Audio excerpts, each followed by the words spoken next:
Hello everyone. अगर आपको रहस्य, सच्चाई और अनकही बातें पसंद हैं, तो आपका स्वागत है कथालोक की दिलचस्प कहानियों में। यहाँ कहानियाँ पूरी तरह से काल्पनिक हैं।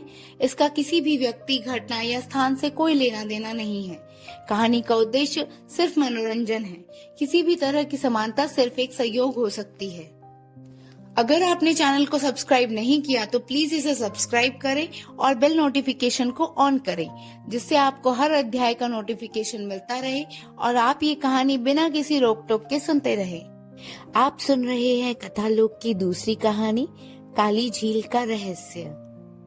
शुरू करते हैं हमारा 9वां अध्याय, यादें मिटाने वाली मशीन।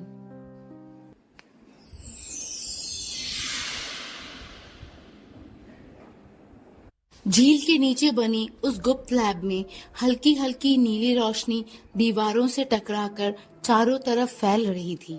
मशीन की आवाज धीरे धीरे गूंज रही थी। आदर्श और अवंतिका सावधानी से आगे बढ़ रहे थे। हर कदम पर फर्श पर जमा पानी हल्की आवाज करता था। कमरे के बीचों बीच एक बड़ी अजीब सी मशीन खड़ी थी।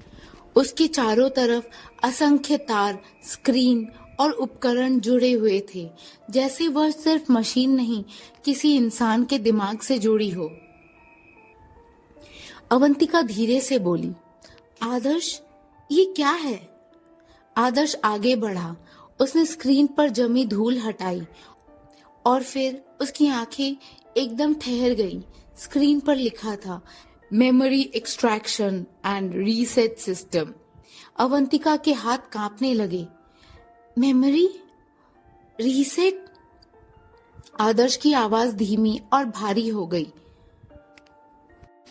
यह मशीन इंसान की यादें निकाल सकती हैं और उन्हें मिटा भी सकती हैं। कमरे में अचानक सन्नाटा छा गया। अवंतिका की आंखों में डर साफ दिखाई दे रहा था। तो उस परिवार के साथ? आदर्श ने उसकी बात पूरी की। हाँ, शायद यही हुआ था। आदर्श धीरे धीरे बोला, उन्होंने इस मशीन को बंद करने की कोशिश की होगी, लेकिन मशीन चालू हो गई और उनकी यादें मिट गईं। अवंतिका फुसफुसाई, मतलब वे लोग जिंदा थे, लेकिन उन्हें अपना नाम तक याद नहीं था। उसकी आवाज कांप रही थी। तभी बिना किसी चेतावनी के पूरी लैब की लाइट्स अचानक तेज हो गई। सभी स्क्रीन एक साथ ऑन हो गए। मशीन के चारों तरफ लाइट्स चमकने लगी। अवंतिका डर गई। आदर्श, ये अपने आप चालू हो गई। स्क्रीन पर शब्द उभरे, मेमोरी रीसेट इनिशिएटेड। अचानक कमरे का दरवाजा जोर से बंद हो गया। अवंतिका चीख पड़ी, हम फंस गए हैं। कमरे में धीरे धीरे सफेद धुंध जैसी गैस भरने लगी। आदर्श तुरंत समझ गया, यह गैस हमें बेहोश कर देगी और फिर मशीन हमारी यादें मिटा देगी। आदर्श तेजी से मशीन की तरफ भागा। उसकी नजर स्क्रीन और बटन पर दौड़ रही थी। उसे डायरी में देखा हुआ नक्शा याद आया। कुछ चिन्ह, कुछ संकेत। कुछ तो होगा, कोई कंट्रोल। अवंतिका की आवाज कांप रही थी। आदर्श, जल्दी करो। अचानक आदर्श की नजर मशीन के पीछे पड़े एक छोटे से पैनल पर गई। उसने उसे खोला। अंदर एक लाल रंग का छोटा स्विच था। कुछ सेकंड के लिए वह रुक गया। अगर ये गलत हुआ तो? लेकिन अब समय नहीं था। आदर्श ने गहरी सांस ली और स्विच दबा दिया। पूरा मशीन एक झटके से बंद हो गया। लाइट्स बुझ गई। गैस फैलना बंद हो गया। दरवाजा धीरे धीरे खुलने लगा। लेकिन ये सब इतना आसान नहीं था। झील के किनारे खड़ा वह रहस्यमयी बूढ़ा आदमी ये सब देख रहा था।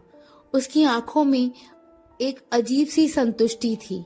वह मुस्कुराया और धीरे से बोला, तुमने खुद को बचा लिया, लेकिन उसने स्क्रीन की तरफ देखा।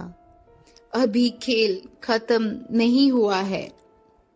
लैब के अंदर आदर्श और अवंतिका थक कर खड़े थे। अवंतिका की आवाज धीमी हो गई। आदर्श, ये जगह बहुत खतरनाक है। आदर्श ने मशीन की तरफ देखा। उसकी आंखों में अब डर नहीं बल्कि एक सवाल था। ये मशीन किसने बनाई और क्यों? लैब के अंदर अभी भी कई दरवाजे बंद थे, कई मशीनें बंद थीं और कई सच अब भी छुपे हुए थे। आदर्श ने धीरे से कहा, अब हमें यहाँ से निकलना नहीं बल्कि सब जानना है। अवंतिका ने उसकी तरफ देखा और पहली बार उसने सिर हिलाकर हामी भरी।